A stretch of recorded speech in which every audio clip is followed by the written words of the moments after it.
చూసినట్లయితే ప్రభువైన యేసుక్రీస్తు యొక్క సిలువను గురించి, ఆయన సిలువలో ఏ రకముగా నలుగగొట్టబడుతున్నాడు అన్న దాని గురించి మరి ఇక్కడ రాయబడుతూ ఉంది.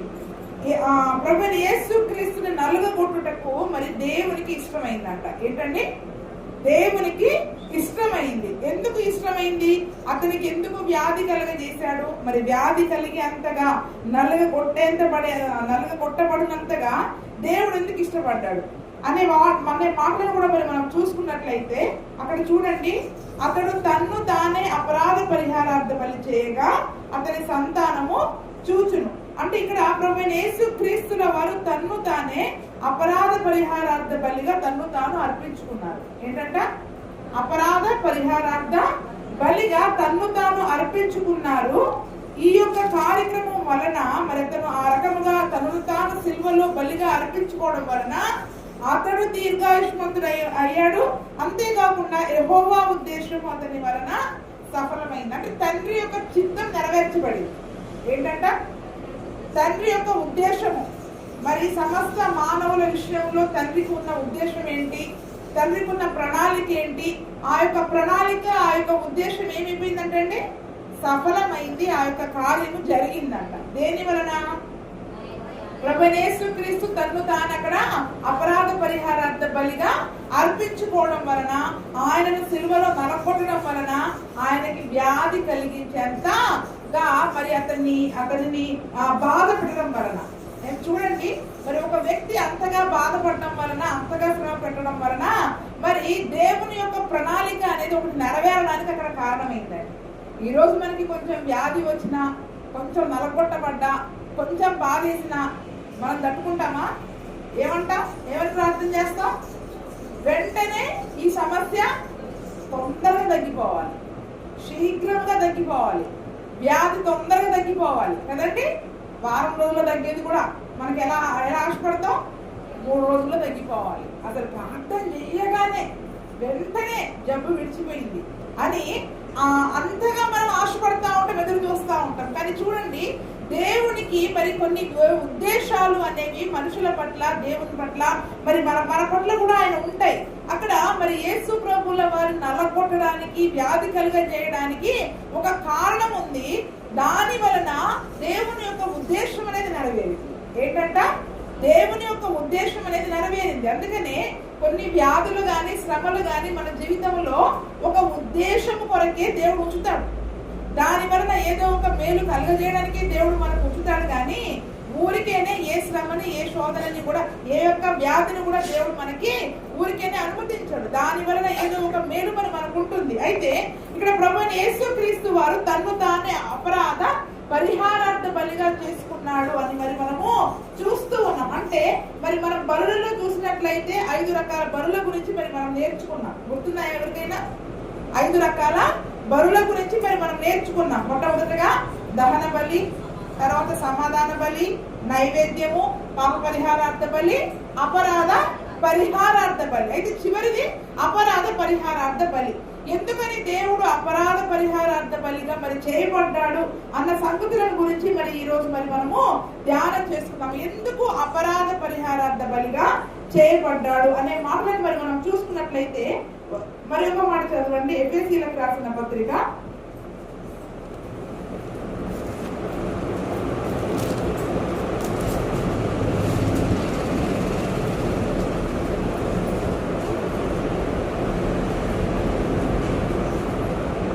1వ అధ్యాయము 7వ వచనం.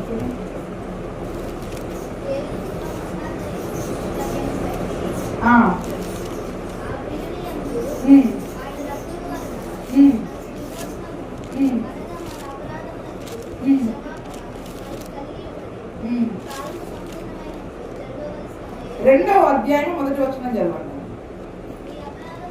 మీ అపరాధముల చేతను పాపముల చేతను మీరు చచ్చిన వారై ఉండగా ఆయన మిమ్మల్ని క్రీస్తుతో కూడా బ్రతికించెను.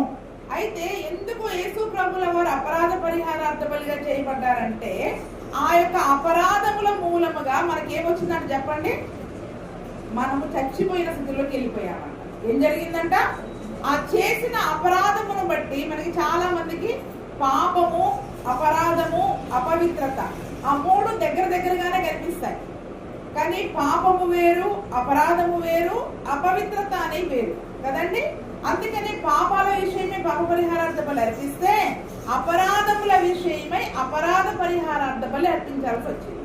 అందుకనే చాలా తేడా మనం అర్థం చేసుకోవాలి. అపరాధం ఏంటి, పాపం ఏంటి, ఏంటండి పాపం ఏంటి, అపరాధం ఏంటి అనే ఆ యొక్క గ్రహింపు మనకి రావాలి. ఏది చేసినా తప్పే, కానీ అందులో మరణకరమైన పాపము ఉంది, మరణకరము కాని పాపము కూడా ఉంది. అందుకనే ఇక్కడ మనం చూసినట్లయితే మన అపరాధముల చేత, మన పాపముల చేత, అంటే రెండు రాశారు కదండి, అపరాధములను రాశారు, రెండు ఒకటే అయితే ఒకటే రాసేవాడు, దానికి అదొక అర్థంలాగా ఉండేది. అందుకనే అపరాధముల చేతను పాపముల చేతను, మీ అపరాధముల చేతను పాపముల చేతను మీరు చచ్చిన వారై ఉండగా, అంటే ఎవరైతే అపరాధులుగా ఎంచబడతారో వారి యొక్క స్థితి ఎటువంటిదంటే చెప్పండి, దానికి శిక్ష ఏంటి చెప్పండి, చావే, మరణం. దానికి శిక్ష ఏంటి చెప్పండి, మరణమే. అపరాధానికి శిక్ష మరణమే. అందుకనే పాపానికి శిక్ష కూడా మరణమే, పాపం వలన వచ్చే జీతము కూడా మరణమే. అందుకనే మన అపరాధముల చేత పాపముల చేత మనము చచ్చిపోయిన స్థితిలో ఉన్నప్పుడు ఆయన మిమ్మును క్రీస్తుతో కూడా బ్రతికించాడు. దేవునికి స్తోత్రం. అంటే మన అపరాధముల మూలముగా మనం చనిపోయిన స్థితిలో ఉన్నప్పుడు అపరాధ పరిహారార్థ బలిగా ప్రభువైన యేసు క్రీస్తు తన్ను తాను అర్పించుకోవడం ద్వారా, ఆ ప్రభువైన యేసు క్రీస్తు యొక్క రక్తం ద్వారా మనం ఏం చేయబడ్డాం చెప్పండి, బ్రతికించబడ్డాం. ఏం చేయబడ్డాం చెప్పండి, ఈ రోజు మనం బ్రతికున్నాము అంటే ప్రభువైన యేసు క్రీస్తు అతడు తన్ను తాను మన కొరకు అపరాధ పరిహారార్థ బలిగా తను తాను చేసుకోవడం వల్ల. దేని కొరకండి, అదే విషయాల్లో రాయబడింది, అతని సంతానము చూచును, ఆయన పిల్లలమైన మనమందరము కూడా ఈ రోజు ఆయన తన్ను తాను అపరాధ పరిహారార్థ బలిగా చేసుకోవడాన్ని మనం చూసి ఆ యొక్క రక్తము ద్వారా మరి మనం విమోచించబడి సజీవులముగా మరి మనము బ్రతికించబడ్డాం. కాబట్టి అసలు ఈ అపరాధ మూలముగా మరి మనకి మరణము అనేది వస్తూ ఉంది.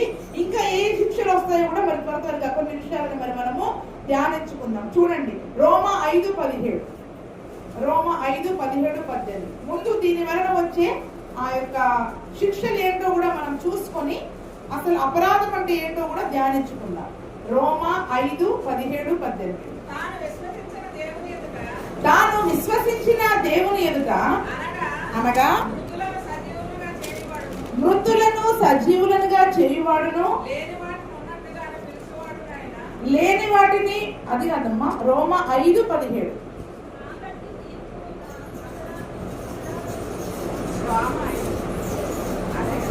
రోమా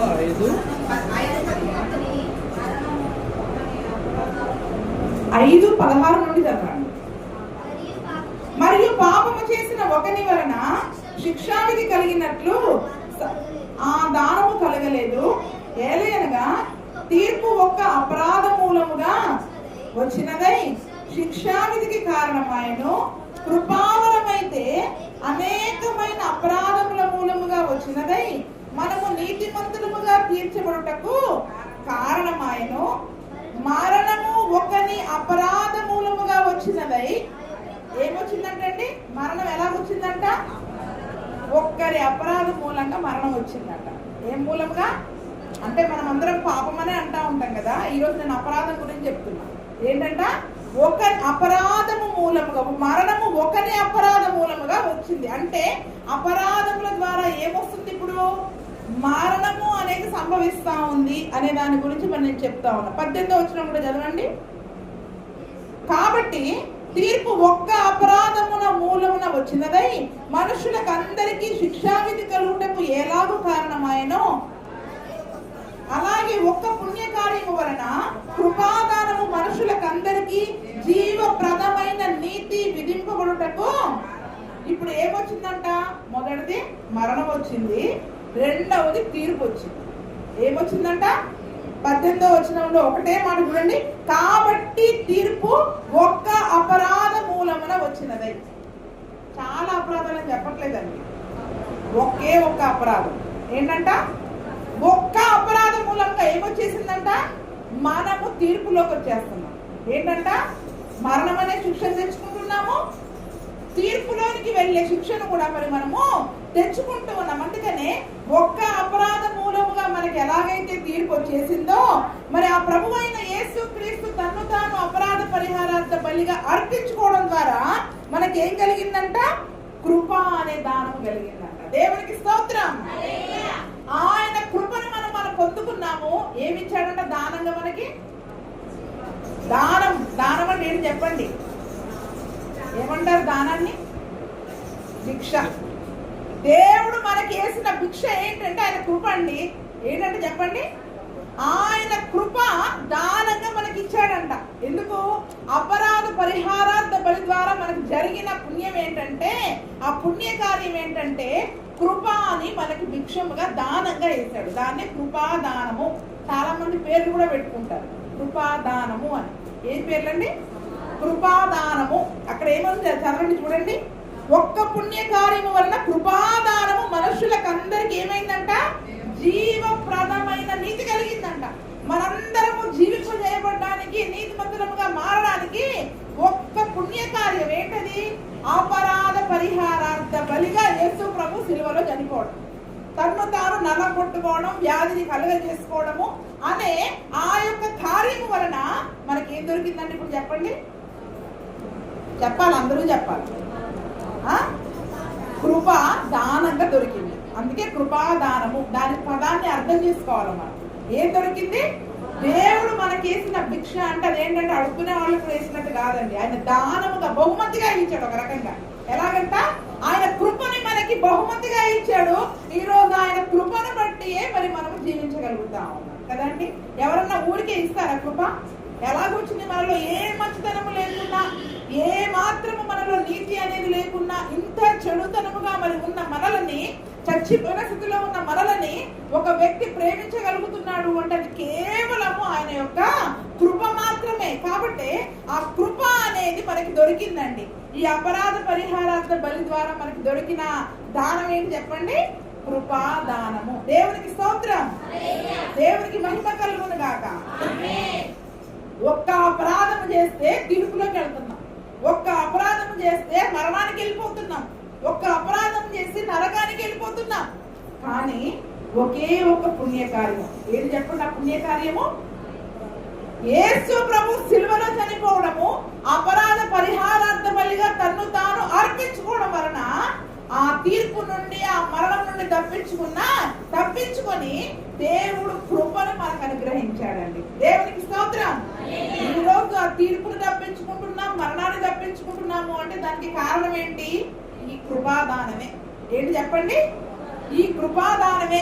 ఎందుకు ఆయన ఎందుకు మనం విశ్వాసం ఉంచాలి అంటే ఆ మరణం నుండి, తీర్పు నుండి తప్పించుకోవడానికి.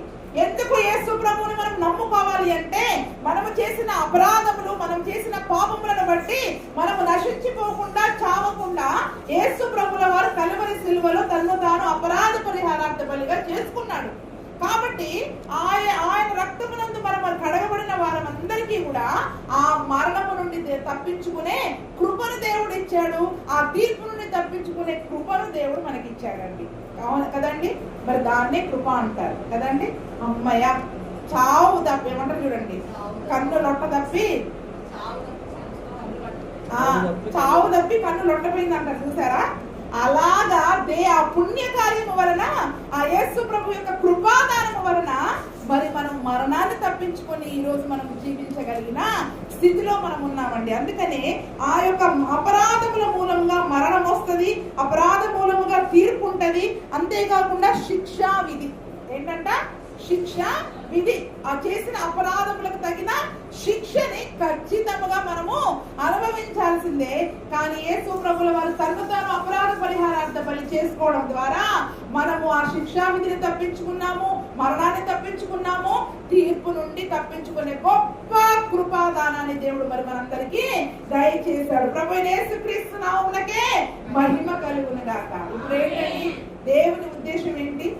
తండ్రి యొక్క ఉద్దేశం అంట దాని వల్ల యేసు ప్రభు సిలువలో చనిపోవడం ద్వారా సఫలమైందంట.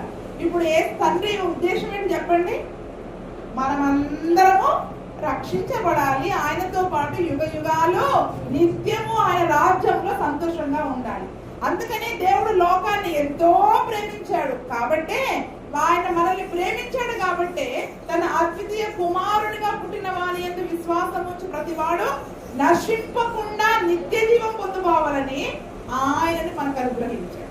ఆయనని మనకు అనుగ్రహించి ఆ యొక్క శిక్ష నుండి మనల్ని తప్పించడానికే మరి ఆ యేసు ప్రభుని మరి మనకు అనుగ్రహించారు. కాబట్టి మరి మనుషుల యొక్క అపరాధముల వలన మరణము, శిక్షా విధి, తీర్పు అనే వాటిని తప్పించుకోవడానికే ఆయన అపరాధ పరిహారార్థ బలిగా కలువరి సిలువలో చేయబడ్డాడు అన్న సంగతులను మరి మనము ధ్యానం చేసుకున్నాం. అయితే అసలు అపరాధం అంటే ఏంటో ఇప్పుడు మనం చూద్దాం. ఏంటి చెప్పండి? అసలు అపరాధం అంటే ఏంటో కూడా మరి కొన్ని విషయాలను మరి మనము ధ్యానించుకుందాం. లేవీకాండము 5వ అధ్యాయము చూడండి. లేవీకాండము 5వ అధ్యాయము 15వ వచనం నుండి చూద్దాం.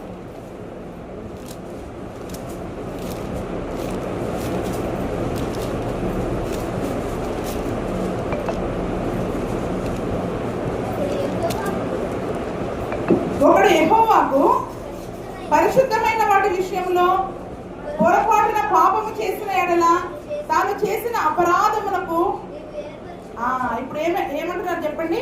పరిశుద్ధమైన వాటి విషయంలో పొరపాటున పాపము చేసిన ఎడల. ఏంటంట? పరిశుద్ధమైన వాటి విషయంలో ఎవరైనా పొరపాటు చేసిన ఎడల కదండి, కావాలని చేసిన ఎడల అని చెప్పలే అక్కడ. ఏంటంట? పొరపాటుగా. పొరపాట్లు అందరితో జరుగుతాయి కదండి. అంటే అది కావాలని చెయ్యరు, తెలుసో తెలియకనో గ్రహింపు లేకనో దేన్ని బట్టో మరి ఒక పొరపాట్లు అనేవి అందరిలో జరుగుతాయి. ఇక చిన్న పొరపాటు ఏదో జరిగిపోయిందంటే దానికి పెద్ద శిక్ష చేస్తాం చెప్పండి. ఇక అపరాధం వచ్చేసింది, చచ్చిపోవడానికి వెళ్ళిపోవడం నువ్వు అని అనలే కదండి. కాబట్టి పొరపాట్లు అనేవి మనుషులందరి ద్వారా జరుగుతూనే ఉంటాయి, చిన్న చిన్న విషయాలలో జరుగుతూనే ఉంటాయి. అందులోనూ పరిశుద్ధమైన వాటి విషయంలో. ఏంటి చెప్పండి? పరిశుద్ధమైన వాటి విషయంలో కూడా మరి మనము పొరపాట్లు చేస్తే ఆ వ్యక్తి అపరాధిగా ఎంచబడతాడు. ఎలా ఎంచబడతాడంట? అపరాధిగా ఎంచబడతారు. కాబట్టి ఈరోజు మరి ఆయన రక్తం చేత కడగబడిన మనమందరము కూడా ఎటువంటి వారముగా ఉండాలి? పరిశుద్ధమైన వారిగా మరి మనం జీవించాలి. మన దేవాలయము పరిశుద్ధముగా, పరిశుద్ధమైన ఆత్మకు, దేవుని ఆత్మకు నిలయముగా ఉంది కాబట్టి పవిత్రమైన ఆలయముగా దేవుని కొరకు వాడబడాలి. దేని కొరకు వాడబడాలి చెప్పండి? దేవుని కొరకు నీతి సాధనములుగా మనము వాడబడాలి, మన దేహము వాడబడాలి. ఇప్పుడు ఈ పరిశుద్ధమైన దేహం విషయంలో ఎన్ని విషయాలలో మనం పొరపాట్లు చేస్తా ఉన్నాం చెప్పండి? చేస్తున్నామా లేదా? అవయవాల ద్వారా కదండి. అయ్యగారు చాలా రోజుల నుండి చెప్తా ఉన్నారు నాలుక గురించి. ఎందుకంటే నాలుక గురించి, నోటి గురించి ఉన్నన్ని వాక్యాలు పరిశుద్ధ గ్రంథంలో ఇంకా ఏ అవయవం గురించి కూడా లేదండి. పాదాల గురించి, చేతుల గురించి, కళ్ళ గురించి, చెవుల అన్నిటి గురించి ఉంది. ప్రతి అవయవం గురించి పరిశుద్ధ గ్రంథంలో రాయబడి ఉంది. ఎందుకంటే దేవుని కొరకైన పరిశుద్ధమైన పాత్రగా మనం వాడబడాలి, పరిశుద్ధముగా దేవుని కొరకు ఉండాలి. కానీ ఈ పరిశుద్ధమైన అవయవాలతో మనం ఏం చేస్తూ ఉంటాం? చాలా పొరపాట్లు జరిగిస్తాం. ఏంటి చెప్పండి? చాలా పొరపాట్లు జరిగిస్తూ ఉంటాం. ఎందుకు రాయించారు మరి అవన్నీ? ఏం కాదులే, నువ్వు నాలుగుతో చేసినా ఏం కాదు, నోటితో చేసినా ఏం కాదు, ఏం మాట్లాడినా ఏం కాదు, ఏం విన్నా ఏం కాదు అని దేవుడు విడిచిపెట్టవచ్చు కదా, విడిచిపెట్టవచ్చు కదండి. ప్రతి మాటని రాయించాడండి, ప్రతి మాటను పరిశుద్ధ గ్రంథంలో రాయించాడు. ఈరోజు కొన్ని విషయాలు చెప్తే మీకు బాధాకరంగా ఉండవచ్చు, కానీ దాని వలన మనం అపరాధంగా ఎంచబడకూడదు. దేవుని దృష్టిలో ఎలా ఎంచబడకూడదు? పరిశుద్ధమైన వాటి విషయంలో మనం చేసే పొరపాట్లను బట్టి అపరాధులముగా మనం ఎంచబడతాం. కాబట్టి ఆ అపరాధానికి అక్కడ యాజకునికి కొంత వెల చెల్లించి ఒక అపరాధ పరిహారార్థ బలిని అర్పించమని ఒక నియమం అనేది పాత నిబంధన గ్రంథంలో ఉంది. కానీ ఈ రోజు మరి మనము చేసిన పాపముల విషయమై యేసు ప్రభుల వారు ఆల్రెడీ అపరాధ పరిహారార్థ బలిగా తన్ను తాను అర్పించుకున్నారు.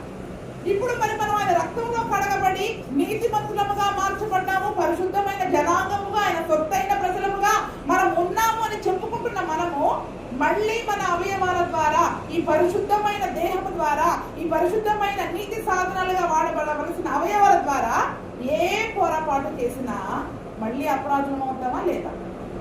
అవుతున్నామా లేదా? అవడం అనే తర్వాత సంగతి, అసలు అవుతున్నామా లేదా చెప్పండి.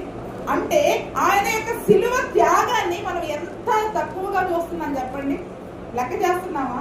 ఆయన నా కొరకు చనిపోయారు, నేను చేసే ఈ పనిని బట్టి, ఈ మాటను బట్టి, ఈ ఆలోచనను బట్టి నేను అపరాధిగా మార్చబడితే నేను మళ్ళీ మళ్ళీ నా ప్రభువుని సిలువ వేయవలసి వస్తుంది అన్న భయము గాని, ఆయన పట్ల ప్రేమ గాని మనకి ఉంటే మనం మళ్ళీ మళ్ళీ పొరపాట్లు చేయమండి, మళ్ళీ మళ్ళీ పొరపాట్లు చెయ్యం. అందుకనే యేసు ప్రభుల వారు కూడా మన పాపాలను క్షమించినప్పుడు చాలా సార్లు ఏమని చెప్పాడు? వ్యభిచారంలో పట్టబడ్డ స్త్రీని కూడా క్షమించాడు. క్షమించి ఏమన్నాడు? ఇకను మళ్ళీ పాపం చేయదు. ఇకను ఇప్పుడు దేవుడు మనల్ని క్షమించాడు, కానీ మళ్ళీ మళ్ళీ మళ్ళీ మళ్ళీ మరి మనం పాపం చేసి మళ్ళీ అపరాధములమైతే ఆల్రెడీ చచ్చిపోయి బతికాం ఒకసారి. ఇప్పుడు మళ్ళీ మళ్ళీ మనం అపరాధాలు చేసి మళ్ళీ ఏం చేస్తున్నాం? ఒకసారి చచ్చి బతికాం కాబట్టి ఈసారి నాకు అలవాటు అయిపోయింది, చెప్పండి, మళ్ళీ చేస్తా, మళ్ళీ చచ్చిపోతా, మళ్ళీ రక్తంలో గడుపుకుంటా, మళ్ళీ బ్రతుకుతా. మనకి ఎలాగైపోయిందంటే ఇది ఒక ఆటలాగా అయిపోయింది. భక్తి జీవితము అనేది ఒక ఆటలాగా అయిపోయింది. మనకి భయము అనేది లేదు. ఆ సిలువ త్యాగానికి అసలు మనము ఎంత విలువిస్తున్నాం చెప్పండి. ఆయన చేసిన సిలువ త్యాగానికి మనం ఎంత విలువిస్తున్నాం, ఎంత గౌరవం ఇస్తున్నాం. అవునా? ఒకసారి ఆయన సిలువ వేయబడ్డారు నా అపరాధాల కోసం. ఇప్పుడు నేను మళ్ళీ చేస్తే మనం చేసిన క్రియల మూలంగా ఆయనని బాహాటముగా మనం సిలువ వేస్తున్నాం. ఏం చేస్తున్నాం చెప్పండి? మనం చేసే క్రియల మూలం. ఎందుకంటే లోకమంతా చూస్తుందిగా మన క్రియలు, లోకమంతా మన మాటలు వింటుందిగా, లోకమంతా మన ప్రవర్తన చూస్తుంది కదా, లోకమంతా మన సంగతి ఏంటో చూస్తుంది కదా. మరి ఆ లోకము ఎదుట దేవుడిని మళ్ళీ మళ్ళీ మనం ఏం చేస్తున్నాం చెప్పండి? మన క్రియల ద్వారా బహిరంగంగా మనమే చేస్తున్నాం. ఏంటంట? బహిరంగముగా ఆయనని మరి మనం సిలువ వేస్తున్నట్లుగా ఉంటున్నామంట. చూడండి ఇంకా ఏ సంగతులు అపరాధాలుగా ఎంచబడతాయో. మొట్టమొదటిది ఏంటి? పరిశుద్ధమైన వాటి విషయంలో పొరపాట్లు చేసిన. అందుకనే మాటి మాటికి నాలుక గురించి, నోటి గురించి, ఆ యొక్క మనం వినే విషయం గురించి ఎందుకు చెప్పబడుతుంది అంటే ఆ యొక్క మన దేహంలో ఉన్న ప్రతి అవయవాన్ని కూడా మనము నీతి సాధనముగా దేవుని కొరకే అర్పించాలి. ఎందుకంటే ఇవి ఘనత నిమిత్తమైన పాత్రలుగా ఎంచాలంట. ఏంటంట? చచ్చిపోయి బ్రతికామండి. ప్రతి అవయవము కూడా ఘనత నిమిత్తమైన అవయవముగా దేవుని కొరకు వాడబడాలి, కానీ పాపమున కొరకై మరి మనము వాటిని ఉపయోగించడానికి వీలు లేదు. ఎందుకంటే చావవలసిన మనల్ని దేవుడు బ్రతికించాడు కాబట్టి మళ్ళీ మళ్ళీ ఆ పొరపాట్లను చేసి మన పరిశుద్ధతను, మన పవిత్రతను మనం పాడు చేసుకున్న వారమైతే మళ్ళీ అపరాధులముగా ఎంచబడతాం. ఏమైపోతామంట? మళ్ళీ అపరాధులముగా ఎంచబడతాం. 17వ వచనం కూడా చూడండి. చేయకూడదని యెహోవా ఆజ్ఞాపించిన వాటిలో దేనినైనా చేసి ఒకడు పాపి అయిన ఎడల అది పొరపాటున జరిగినను అతడు అపరాధి అయి తన దోషమునకు శిక్ష. రెండవది ఏంటంట? మొదటిదేమో పరిశుద్ధమైన వాటి విషయంలో, రెండవది చెయ్యకూడదు అని యెహోవా ఆజ్ఞాపించిన దాంట్లో ఏదైతే దేవుడు చెయ్యవద్దు, వద్దు అంటే వద్దంతే. ఒక్కసారి దేవుడు నో అని చెప్పాక అది ఎలాగండి, ఇది ఎలాగండి అసలు కుదరదండి. అసలు ఇంకో మాట అనడానికి లేదండి. అక్కడ నో మీన్స్ నో అంతే. వద్దు అంటే వద్దు. ఏంటి చెప్పండి? వద్దు అంటే ఈరోజు వద్దు అంటే వెంటనే మనం మళ్ళీ వస్తాం, మళ్ళీ ఫోన్ చేస్తాం. వద్దన్నారు కానీ అయ్య గారు, వాక్యంలో వద్దనే ఉందని గారు అయ్య గారు, మరి ఇంట్లో ఒప్పుకోవట్లేదు, ఆ బంధువులు ఒప్పుకోవట్లేదు, చెప్పండి వస్తామా లేదా? అంటే ఇప్పుడు మనం ఏం చేస్తున్నాం? వద్దు అన్న ఆజ్ఞని అతిక్రమించి ఈ లోకం కొరకు మనం చేసి అపరాధులమైపోయి దోష శిక్షను మనం భరించాల్సి వస్తుంది. ఏమైపోతున్నామంట? దోష శిక్షని. వాక్యములో వద్దు అని ఉంటే అది పిడుగుబడ్డ ఎవరు ప్రభుత్వం ఎదురైనా సరే వద్దు అంటే వద్దండి. ఒక వాక్యం విషయంలో తప్ప ఎవరికి మనం ఎదురు తిరగాల్సిన అవసరం లేదు. వాక్యంలో లేదైతే మన అందరికీ మనం గౌరవం ఇవ్వాలి, విలువ ఇవ్వాలి. కానీ వాక్యంలో వద్దు అని అంటే వద్దంతే. వాక్యంలో ఒక మాట ఉంది, నీ దేవుడైన యెహోవాకు తప్ప ఎవరికి నువ్వు సాగిల పడకూడదు. దానియేలు, షద్రక్, మెషక్, అబేద్నెగోలు ఏం చేశారు? ఒక ఆజ్ఞ ఉంది, ఇది చెయ్యవద్దు ఆజ్ఞ ఉంది, ఉందా లేదా? దేని ఎదుట సాగిలపడొద్దు ఆజ్ఞ ఉంది. ఆ ఆజ్ఞను పట్టుకొని అన్యుల దేశంలో వీళ్ళు బానిసలు. ఎవరు చెప్పండి? అన్యుల దేశము, వీళ్ళ దేశము కాదు, అన్యుల దేశము, దేశమంతా వాళ్ళదే, అధికారము వాళ్ళదే, ప్రభుత్వము వాళ్ళదే. వీళ్ళు కేవలము బానిసలుగా వెళ్ళిన వాళ్ళకి ఎంత ధైర్యంగా దేవుని కొరకు నిలబడ్డారండి? నిలబడ్డారా లేదా? ఎంత ధైర్యంగా నిలబడ్డారు? ఒకరిని సింహాల బోనులో వేసే పరిస్థితి వచ్చింది, ఈ ముగ్గురిని అగ్నిగుండంలో వేసే పరిస్థితి వచ్చింది. ఏమన్నారు? మా దేవుడు రక్షించడానికి సమర్థుడు, రక్షించకపోయినా పర్వాలేదు, మేము మాత్రం ఆజ్ఞను మీరు. ఏమన్నారు? ఆజ్ఞను. మరి మనం అసలు అగ్నిగుండం దాకెందుకు, సింహాల బోన్ల దాకెందుకు? ముందు మన ఇంట్లో ఒకరు వద్దనగానే ఏమ్మా నిర్మల ఏమంటారు? మా కులం ఒప్పుకోవట్లే, మా ఊర్లో ఒప్పుకోవట్లే. మనం ఏం చేస్తాం? ముందు ఎంత బలహీనులకి మనం భయపడిపోయి మరి వాళ్ళు వద్దంటున్నారండి, వీళ్ళు వద్దంటున్నారండి, చేయక తప్పడం లేదండి అని చెప్పేసి ఆజ్ఞను మరి మనం మీది ఎన్నో విషయాలలో మనం అపరాధులం అయిపోయండి. మన దోష శిక్షను మనం భరించుకుంటున్నాం. ఎలాగండి? మన దోష శిక్షను మరి మనం భరిస్తున్నాం. ఎస్తేర్ గ్రంథంలో కూడా చూసినట్లయితే మొర్దెకై ఉంటాడు కదండి. మరి వాళ్ళు కూడా బానిసలుగా ఆ ప్రాంతంలో ఉన్నారు, చెరగా కొనిపోబడ్డ వాళ్ళే. కానీ హామాను మరి ఆ బయటికి వస్తున్నప్పుడు వెళ్తున్నప్పుడు అందరూ ఆయనకి సాగిలపడి నమస్కారం చేస్తున్నారంట. ఆయన ఆ యొక్క రాజకోటల నుంచి బయటికి రావడం ఆలస్యం. ఆ పక్కన ఒక లైను, ఈ ప్రక్కన ఒక లైను, అందరూ మోకాళ్ళ మీద ఉండి సాగిలపడి నమస్కారం చేస్తున్నారు. మన మొర్దెకై మాత్రం ఇలా నిలబడతారు. ఏం చెప్పండి? మొర్దెకై మాత్రం ఇలా నిలబడి ఆయన్ని దోస్తున్నాడు. ఎంత మండుతుంది చెప్పండి. హామానికి కూడా బాగా అంటే బాగా కోపం వచ్చేసి ఇంటికి వెళ్ళి ఉరికమ్మం తయారు చేశాడు, ఎలాగైనా ఇతన్ని చంపేయాలి అని. అంటే చూడండి, ఆజ్ఞను పాటించే విషయంలో నువ్వు ఎంత అధికారిగా, రాజుగా, ఎదిగా, నా దేవుడు ఒక ఆజ్ఞ ఇచ్చాడు, నేను దాన్ని పాటించాలి, లేకపోతే నేను అపరాధిని అయిపోతాను, నేను పాపం చేస్తా. ఎందుకయ్యా అందరూ ఒప్పుతున్నారు, నువ్వెందుకు ఒంగట్లేదు? అందరూ అడిగితే ఏమన్నాడు? అయ్యా మేము యూదులము, మా దేవునికి తప్ప మేము ఎవరి దగ్గర కూడా నమస్కారం చేయొద్దు, సాగిల పడకూడదు, మనుషుల దగ్గర మేము సాగిల పడకూడదని ధైర్యంగా సమాధానం చెప్పాడు. రాబోయే శ్రమ ఏదైనా సరే ఎదుర్కోవడానికి సిద్ధపడ్డాడండి. ఈరోజు చిన్న చిన్న విషయాలలోనే మరి మనము అయ్యో ఇది చేయకపోతే వాళ్ళేమంటారో, వీళ్ళేమంటారో, ఏ సమస్య వస్తుందో, ఎవరితో ఏ సమస్య వస్తుందో అని ఆజ్ఞలను మీరడానికి మనం సిద్ధపడుతున్నాం. కానీ ఆజ్ఞ కొరకు నిలబడడానికి సిద్ధపడ్డాము. అవునా కాదు? చూడండి, మనం గత మునుపు దేవుడిని ఎరగక మునుపు అవన్నీ చేశాము, వాటి వలన మనం క్షమించబడ్డాం. కానీ ఇప్పుడు ఆయన రక్తంలో కడగబడి ఆయన నల్లగా కొట్టబడ్డదానికి ఏమన్నా విలువ గౌరవం ఇస్తున్నామా? మరి మనం ఇప్పుడు ఆజ్ఞని మీరు మళ్ళీ మనం అదే అపరాధాన్ని చేస్తే మరి దేవుడు అంతగా నల్లగా కొట్టబడ్డానికి, అంతగా వ్యాధిగ్రస్తుడిగా మారడానికి అసలు మనము ఆయనకి ఏమైనా విలువ గౌరవం ఇస్తున్నామా చెప్పండి? ఆయన సిలువకి ఏమైనా విలువిస్తున్నామా? ఆయన సిలువ ద్వారా మేలులు పొందుకోవాలి, మనకి స్వస్థత కావాలి, మనకి దీవెనలు కావాలి, ఆశీర్వాదాలు కావాలి. కానీ ఆయన చెప్పింది మాత్రం మనం చెయ్యం, ఆయన చెప్పినట్టు మాత్రం మరి మనము చెయ్యం. చూడండి, ఇంకా ఇంకొక మాట కూడా ఉంది 18వ వచనంలో చివరిలో మనం చూసినట్లయితే